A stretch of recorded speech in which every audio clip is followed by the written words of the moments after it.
Hello everyone, welcome back to the channel. So today we are starting with the news analysis for 26th of September. So firstly, we are seeing that Tibetans, they are seeking more autonomy and not separation from China. So this is what the Dalai Lama has to put forward. So there's an issue when we talk about the Tibetan region between China and again, then China has also certain concerns with India around this thing. So Tibetans, they are seeking more autonomy, but they're not seeking political separation. And adding that while he wishes to revisit Lhasa, he will prefer to live on Dharamshala. So this is one area where we are having dispute with China. And the Dalai Lama, he has lived in exile in India since 1959 of being a splittist or a separatist. So this is basically why China has concern with India. And this is what he has shared his demands.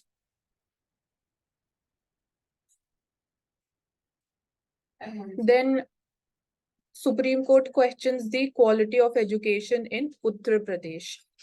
So quality of education, not just in one state, we need to again think about pan-India level. And we can herein also pick up some successful models from different states. So a watered down and delayed FIR against a Muzaffarnagar school teacher was shown on video showering communal remarks on her 7-year-old Muslim student and goading his students. So एक case study हुई है, incidents हुआ है, and this has raised the questions in Supreme Court about religious discrimination and the quality of education, particularly in the state of UP. So the manner in which incidents this has happened, again, this would shock the conscience of the state. So quality of education में again जो teacher और student के बीच में bond है, that also plays a major role.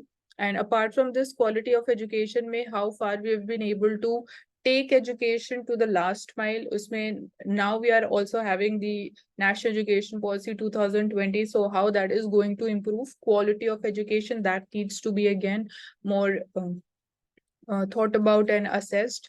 So not just something, but this is very serious. And the transcript of this video, it is also there. So this has also been again heard by and read by the Supreme Court. So if a teacher tells her students to hit another student because he belongs to a certain community, so what is the quality and sensitivity of the education being given to these students?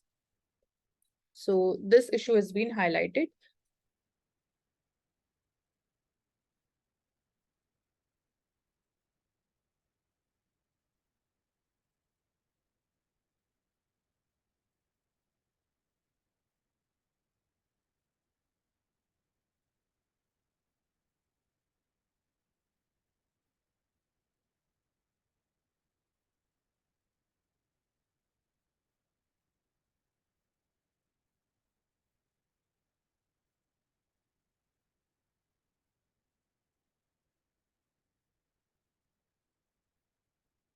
So more women doers in Tamil Nadu temples. So of the 15 given appointment orders, 5 they are women who have been assigned the duty in Chennai. So these women, they come from varied backgrounds, but it have a single goal to work as Oduvurs, which is devotional singers in the Sevite temples and to be in the service of the deities by singing their praise through these pathigams.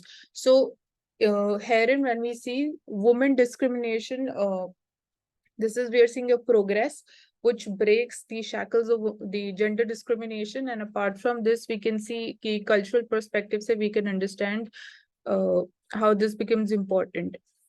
So support of family, we are seeing that is visible in this development. And here is this temple, which is Dinu Pureshwar temple for a 2.5 and 2 years respectively. So यहाँ पे 2 temples mentioned हैं. We can search about the culture and their importance.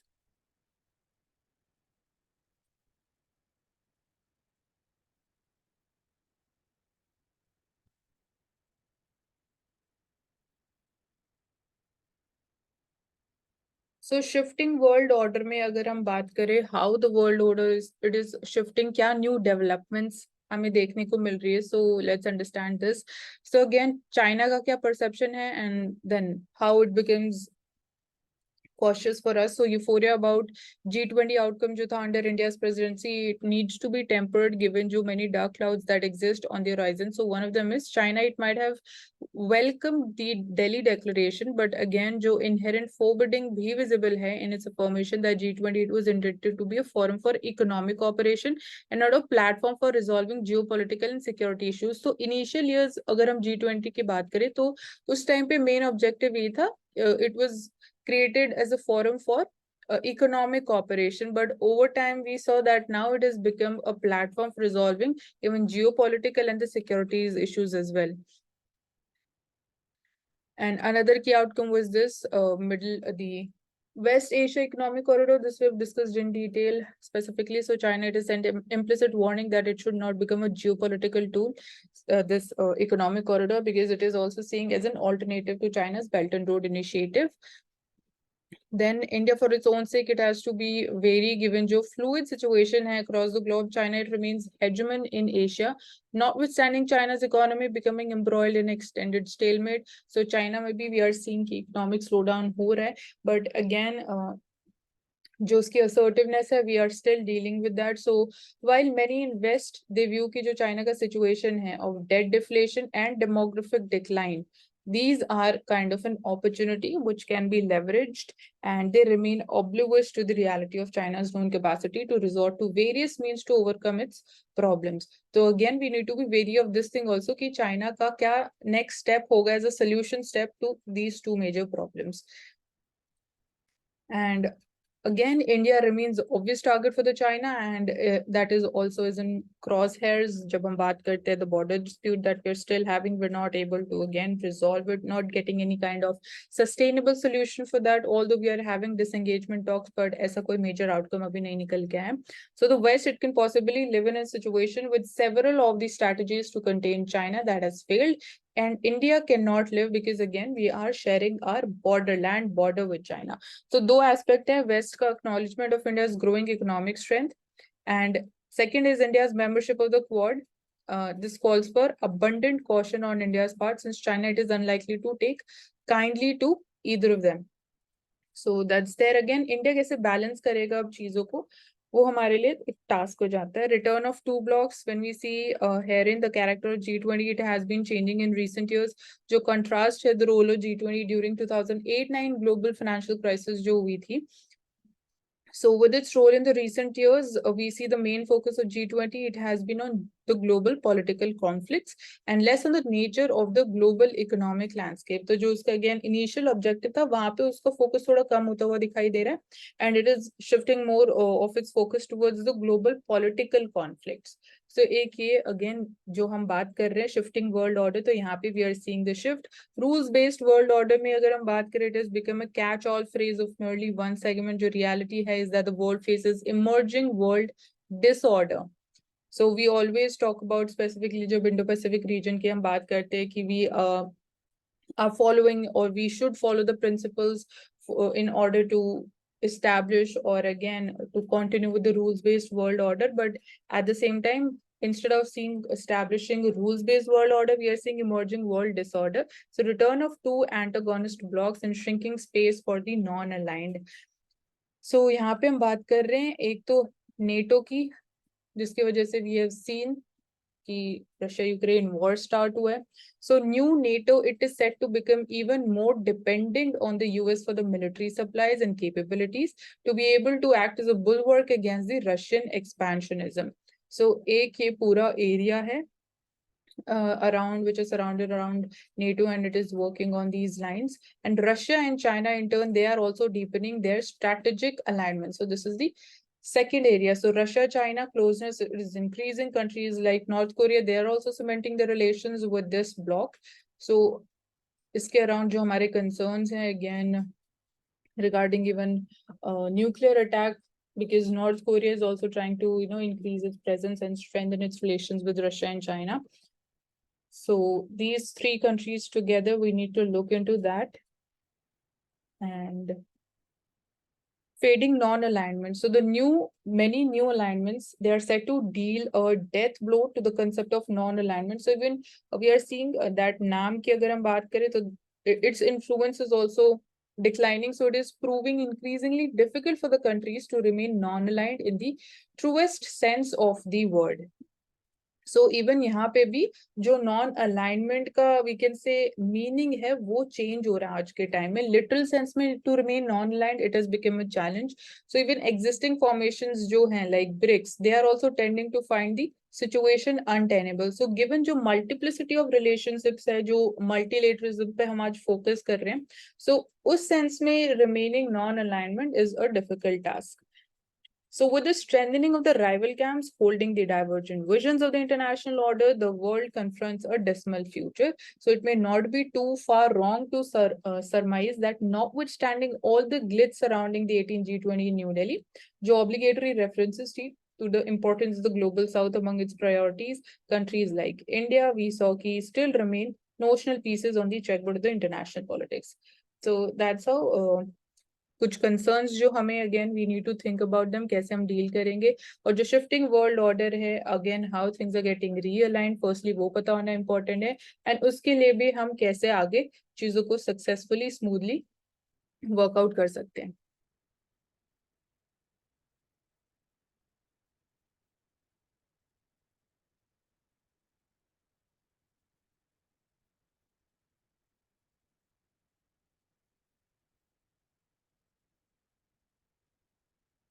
So when we talk about long road to women's equality, पहले क्या situation थी, what were the steps taken, फिर क्या changes देखने को मिले. Now this is in the context, in the background of passing of the women reservation bill in the parliament. तो colonial beginnings again इस time पे we saw the beginnings when we talk about growing women inequality or the gender discrimination. But again we can go beyond and think कि before coming of the colonialists, उससे पहले भी was such things visible or not, क्या उससे पहले we can say कि beginning हो चुकी थी in some form or other. So possibility of women entering the political life, it took shape in the early 20th century when again colonial state responded to the Indian nationalism in the form of political devolution. तो यहाँ हम specifically politics की बात कर रहे हैं. So again beginning of the 20th century में we saw women entering the politics. So it was in this context the first women organization थी that was also born, and they sought to take forward the agendas of social reform by expanding women's voting rights. So these were certain demands which were raised by these organizations as well as standing for the elections. So women leaders, they thought कि basically they took different positions. So while say some of them they felt कि कोई form of reservation, उनको किसी form की reservation नहीं चाहिए जब हम बात करते हैं जेंडर इक्वालिटी की. एंड अदर्स बिलीव कि स्ट्रक्चरल जो डिसएडवांटेजेस हैं, जैसे कि lack of economic autonomy, dependency, constraints of marriage and laws meant की जो वुमेन है they required reservation so that they can ensure women's point of view also in the political sphere and even in the legislature. Then we see कि there were also years जब rights of depressed classes, Dravidian movement हुई, and fears of Muslims of turning into a minority, they were also occupying the public space at the same time. So इन चीजों का भी कहीं ना कहीं एक तरीके से इम्पैक्ट हुआ on the women's group as well and women's organisation. They not only oppose the idea of separate electorates. तो again their standing, it also becomes important for us to acknowledge and know, and again this can also be added in the answers at relevant places. So women organization का जो stand था regarding separate electorates, they opposed this idea, and again this was in the name of women unity, but it came to be persuaded after 1930 to drop the demand for any special treatment in the form of nominations or reservations. So या तो equality and no privileges and fair field and no favor, these were the common slogans back then. So changes क्या हमें visible हुए. So not enough is known, but at the same time subsequent जो critical time था in the history, namely जो years थे जब हम बात करते when Constitution of India was being prepared, so no voices were raised in favor of reservation for women, and कोई change in attitude visible नहीं था until 1970s. And shocking findings of 1974 अगर हम बात करें towards equality report to the Committee of Status of Women in India, so उन्होंने declare किया कि women they were turning into a minority. So however, even this committee, they also opposed by a majority vote ki, again they also oppose this idea ki political reservation for women nahi di jani chahiye. So rebirth of the women's movement late 1970s and 80s में हमें फिर से देखने को मिली, and which for the first time saw political campaigns on issues like custodial rape, dowry deaths, and also did not express concern over the absence of women in the state assemblies of the parliament. So जो new concerns थे, they were highlighted during the 1970s and 80s.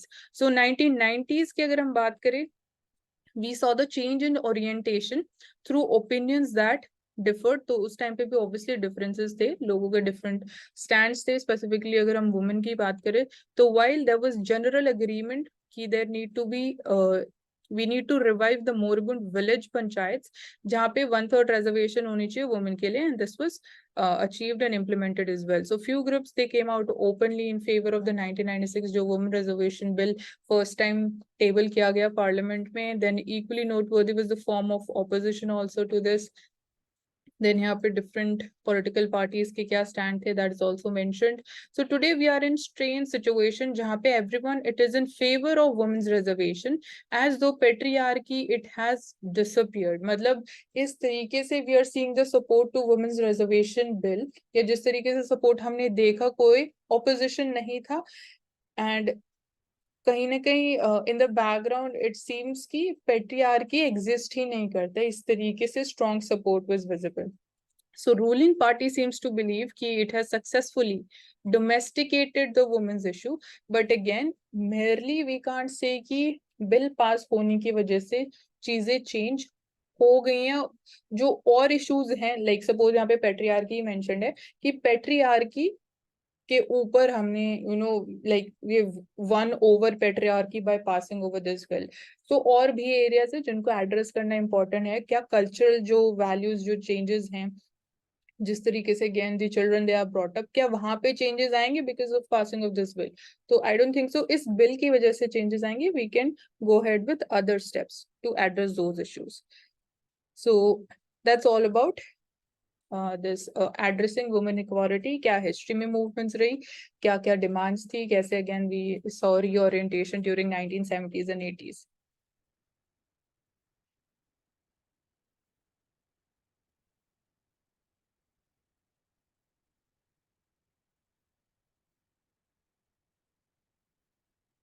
So Kaveri water conundrum की अगर हम बात करें तो this we have seen few days back also कि Supreme Court it said कि firstly Supreme Court intervene नहीं करेगा इस issue में, जो expertise है that needs to be utilized in order to resolve this issue. And Karnataka के farmer organizations और जो groups हैं they are protesting against the directive and the government. So again now इसमें तमिलनाडु का क्या stance है? So prelims के perspective से firstly हमारे लिए important हो जाता है कौन सी again what are different stakeholders party to this issue, कौन सी states हैं या UT like Pondicherry is also involved, Kerala, Karnataka, Tamil Nadu and Pondicherry, all these are involved in this issue. So यहाँ पे interstate water disputes के around अगर हम बात करें, so we are seeing कि again इसको हमें connect करना चाहिए with internal security as well, water security. Apart from this, जो अगेन CWMA बनाई गई, कावेरी वाटर डिस्प्यूट्स ट्राइब्यूनल बनाया गया है, वाटर मैनेजमेंट अथॉरिटी बनाई गई है. So despite their formation water regulation committee बनाई गई, तो उसके बाद भी वी आर नॉट सीइंग कि this issue has been resolved. It's been many years that these bodies they are functioning.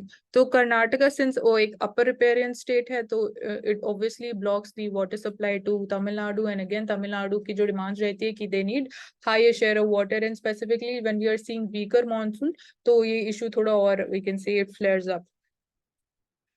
So way forward क्या time it is जो CWMA along with the constituents they finalize the district sharing formula. एक again sustainable formula निकल के आना चाहिए कि कैसे water share किया जाएगा. And again we need to take into consideration different things like suppose there is weaker monsoon, तो तब what would be the basis, कैसे decide किया जाएगा water sharing. So this needs to be finalized so that long term के perspective से हम इसका solution निकाल पाएं. So we are seeing there are differences of the choice of the parameters कौन से use किए जाएंगे in order to achieve this formula. And making use of the present crisis, the authority it should take the initiative in convincing जितने भी stakeholders हैं in evolving the proposed formula. So this is the possible sustainable solution that we can go forward with. So parliamentary panel की findings क्या है regarding the national education policy? So report का कहना ये है कि again it looked into the salient features of national education policies implementation in the higher education sector and progress made so far. So जब हम implementation की बात करते हैं तो firstly जो features हैं उनको implement करना काफी difficult है. As yesterday we took up कि आपको free entry and free exit के options मिलेंगे in the higher education level. So उसको आप implement कैसे करोगे, क्या वो Indian model को सूट करेगा नहीं करेगा, तो these were certain areas that we discussed yesterday. So first concern is कैसे इसको implement किया जाएगा. So report का कहना ये है कि 1043 ऐसी universities हैं which are currently functioning in India. 70% जो है they are under the state act, 94% students हैं state या private institutions में, और सिर्फ 6% जो students है they are in central higher educational institutions, which stressing the importance of states in providing higher education. तो role of states become much more important. और क्या issues discuss किए गए थे? तो this panel tried to discuss issues like rigid separation of disciplines, limited access to the higher education in socio-economically disadvantaged areas, lack of higher education institutions that teach in local languages. So कुछ areas है जो highlight किए गए concerns, the limited number of faculty, lack of institutional autonomy, then lesser emphasis on research, ineffective regulatory system, low standards of undergraduate education. तो ये सारे जितने भी issues हैं यहाँ पे सब लिख दिए गए हैं regarding the Indian education sector. And panel ने ये बोला कि by 2030 every district in the country they should have at least one multidisciplinary higher educational institute, and that gross enrollment ratio जो है higher education में including vocational education उसको हमें again we need to target it from 26.3% right now जो 2018 में था to 50% by 2035. So primary education में the gross enrollment ratio is quite high. We need to now target and shift towards the higher education. So recommendations की बात करें, then what are the possible solutions that we need to focus upon or think about? So union government or state governments, they need to take actions like earmarking suitable funds again. Fund availability होनी चाहिए for the education of the socially and economically disadvantaged groups. We need to set clear targets for higher gross enrollment ratios and enhancing gender balance in the admissions to the higher education institutions. We need to provide more financial assistance, scholarships के mechanisms होने चाहिए, options available होने चाहिए. We need to make admission processes, curriculum more inclusive, increasing the employability potential of higher education program. तो ये बहुत important point है, increasing employability potential of higher education programs and developing more degree courses taught in regional languages and bilingually also. So specific again infrastructural steps पे भी focus किया जाना चाहिए, like we need to help physically challenged students, strict enforcement of all non-discrimination and anti-harassment rules. So that's there. And funding की बात करें तो we are having the higher education financing agency that has been established, and that would be again taking care of the funding for these higher education institutions. So कल हमने इस option के बारे में बात करी थी, multiple entry multiple exit programme. इसको हम इम्प्लीमेंट कैसे करेंगे, इसको इम्प्लीमेंट करना एक काफी डिफिकल्ट टास्क रहने वाला है.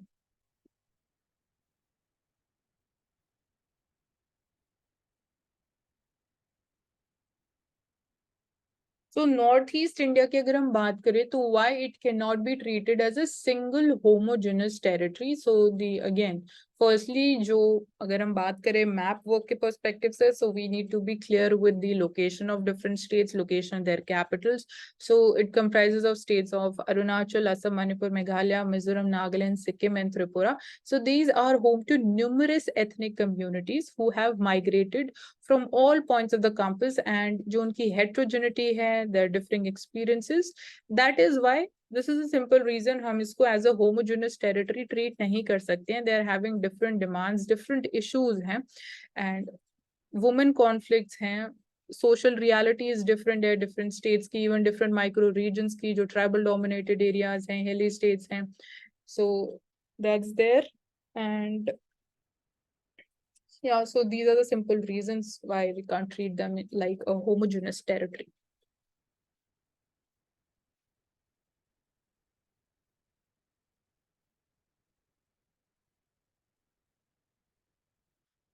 So we can scrap the Justice Geeta Mittal committee, or you can trust it, CJ tells the petitioners. So faced with the myriad complaints and grievances from the petitioners in the Manipur ethnic violence case, में Supreme Court ने बोला कि it could not run the state administration and petitioners, it could not run the state administration, and petitioners, they had to trust the Justice Geeta Mittal committee to do its job. So either we can scrap this committee, yeah, we can hear the matter. There's a petitioners, they would find it suitable. This is what the Supreme Court has asked them, and it issues जो raise किए गए by various petitioners, and to begin with, the committee itself included discrimination of the Aadhaar cards and disability certificates to the displaced people of the state, to distribution of the compensation to the families of the dead, and reconstruction of the religious buildings and homes destroyed in the clashes. So iske around again जो work रहा है, they are not satisfied with the committee, and it's functioning around all these issues.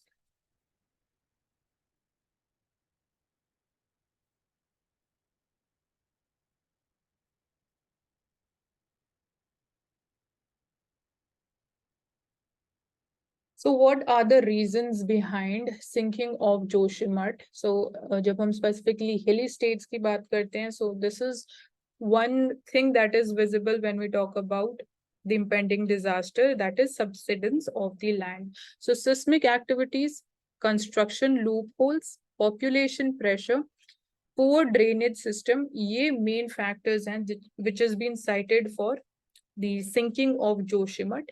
And again, इसमें हम add up कर सकते हैं population pressure में the even mismanagement of the tourist as well. So reports they were made public only after Uttarakhand High Court last week उन्होंने question किया state for not disclosing them, तो उसके बाद ही इस चीज को disclose किया गया. So main reasons अब हमें पता चल चुके हैं. अब we need to think about क्या solutions हैं. So we can again जब हम broadly बात करते हैं तो keywords would be again scientific and proper planned urbanization पे focus होना चाहिए. उसमें सारे areas include हो जाएंगे. जब हम बात करते हैं drainage system के बारे में, managing the population pressure, and even जब हम बात करते हैं construction of different buildings, तो what building codes are we referring to or are we following, so that becomes important for us. So even climate change को deal करने के लिए how these buildings would be resilient, so that also needs to be focused upon.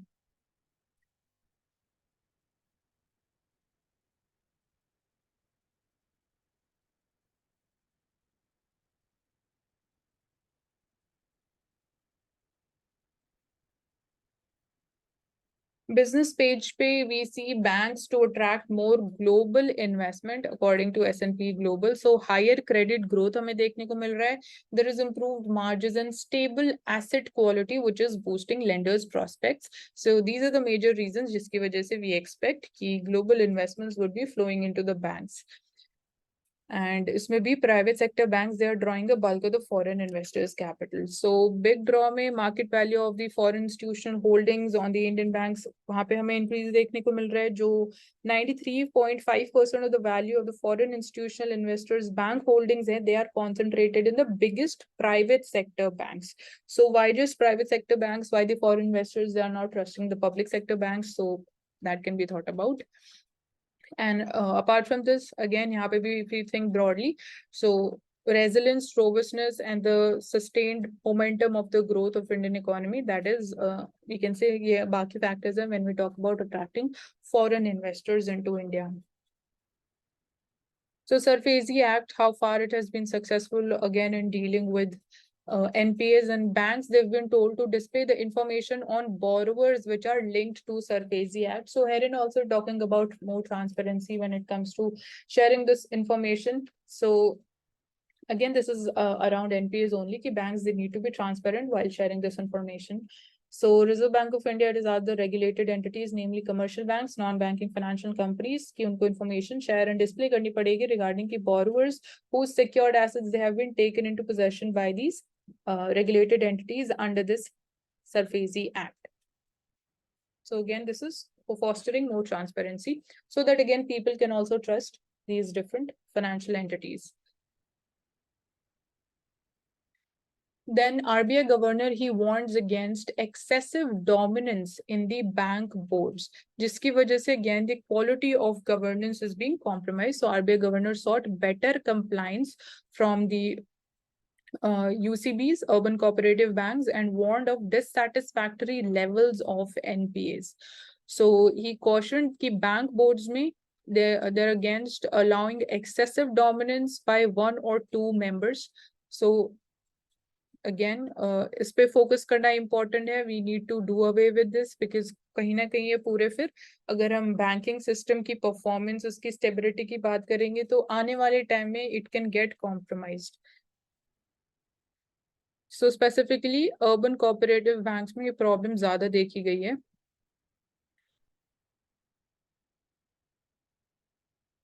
And apart from this, when we look at the GNPA figures, the gross non-performing assets of several banks, so capital adequacy, net worth, that is not at all satisfactory.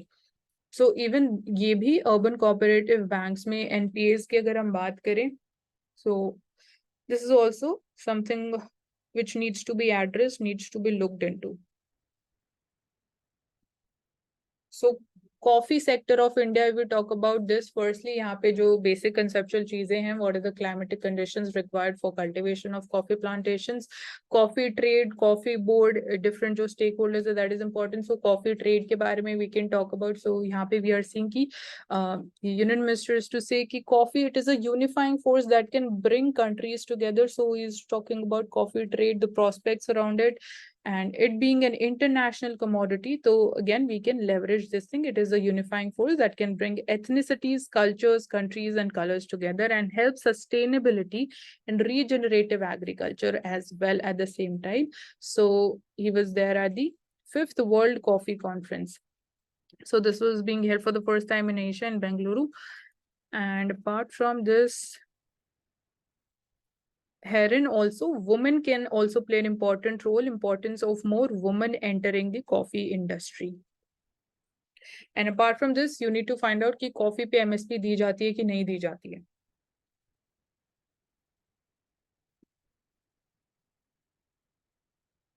Okay, coming to the Mint newspaper, तो यहाँ पे housing project completions किस चीज ने उनको ज्यादा add किया. Specifically अगर हम बात करें कोविड-19 टाइम पीरियड के बाद, जहाँ पे we saw disruptions and lockdown लगा दिए गए, उसके बाद भी कौन से ऐसे अगेन लॉज थे जिन्होंने हेल्प किया, कौन से ऐसे स्पेसिफिकली प्रोविजंस थे, और कौन से ऐसे एरियाज थे जिन्होंने फेवर किया in completion, timely completion of different housing projects. So delays in completing the real estate projects that has somewhat declined. So this is again we can say कि growth. Latest data shows this, and achieving this implementation of the Real Estate Regulation Development Act उसने बहुत important role play किया है. सो सी क्या different provisions implement किए गए. तो completion figures में अराउंड 86% जो रेजिडेंशियल प्रोजेक्ट्स हैं जो लॉन्च किए गए between 2017 and 2018 and after the implementation of this RERA in 2017, they are completed. So 86% the residential projects have been completed. Typically, it takes around 4 to 5 years to complete a housing project. So exception of the large townships, ये अलग चीज है. तो completions they were despite pandemic-led disruption in the construction. So this is again great achievement for us. And यहाँ region wise भी बात की गई है. तो what is the role of RERA. So RERA ने इंश्योर किया कि timely delivery of projects possible हो despite challenges, particularly in states जहाँ पे it has been fully implemented. तो there were major delays also with stalled projects before this act it came into force. तो RERA brought in this discipline, sense of accountability among the developers, and it is not only to have to declare की expected project completion timeline at the start. ये आपको starting of the project में बतानी पड़ेगी, proper timeline होनी चाहिए, plan होना चाहिए, but you are also penalized for the delays owing to factors which are not external and which is beyond their control, which is not beyond their control as well. तो उनके लिए आपको again penalize भी किया जाएगा. So these are some things. And not surprisingly, Kolkata में जहाँ पे RERA was implemented 2022 में, it saw only 70% project completion, which is the lowest among the top 7 cities. Then यहाँ पे NCR की बात की गई है. Biggest beneficiaries, so home buyers again, if you're getting timely delivered projects, so the biggest benefit goes to the home buyers and even to the lenders also. So they have been the worst victims, having to wait for years to move in while paying both the mortgage also and rent also. So RERA guidelines, they have put the developers to stick to these delivery timelines. And again, यहाँ पे थोड़ा we can critically assess about RERA. We can find out about the provisions and again वहाँ पे भी क्या loopholes है, कहाँ पे हम और improvement कर सकते हैं. So कुछ प्रोजेक्ट्स जो स्ट्रक हैं वहां पे अगेन वी आर सीइंग कि कॉस्ट ओवररन देखने को मिल रहा है, डीलेस देखने को मिल रहे हैं, तो that is due to liquidity issues, non payment to the lenders and litigation. So कुछ चैलेंजेस हैं according to Indian banks association. उनको कहना ये कि 4,12,000 stressed and delayed dwelling units हैं इन्वॉल्विंग ₹4 ट्रिलियन. सो यहाँ सबसे ज्यादा हमें मुंबई और एनसीआर में देखने को मिल रहे हैं. गवर्नमेंट का जो स्पेशल विंडो है for affordable mid income housing investment fund है, उसको 2019 में ही लॉन्च किया गया था. It was revived several projects, but it alone cannot address this problem. तो गिवन जो scale of such projects exist करता है, we need more funding.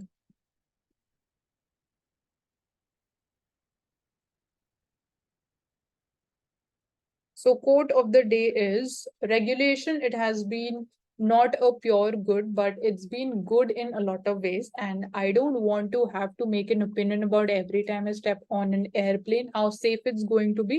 But I trust that they are pretty safe. So this is coming from CEO of OpenAI. And again यहाँ पे हम civil aviation sector, airlines, वहाँ पे अगर हम reforms की बात करें तो फर्स्टली स्पेसिफिकली इंडिया के कॉन्टेक्स्ट में will talk about this. So safety definitely that is one major issue, and that is again associated with how the pilots they are performing, and are we taking into consideration their mental health, and how again what is the sleep pattern. So ये कुछ चीजें important हो जाती है when you talk about the safety. Apart from the safety में the technical aspects of the airplanes, we see engine failures, and off late हमने कुछ देखा था कि Pratt and Whitney engines उनमें technical problems आ रही थी.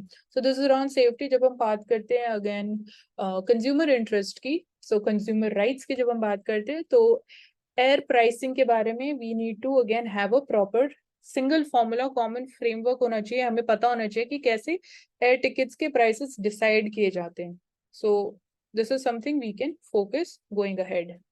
So this is all in part 1. Next newspapers will take up in part 2.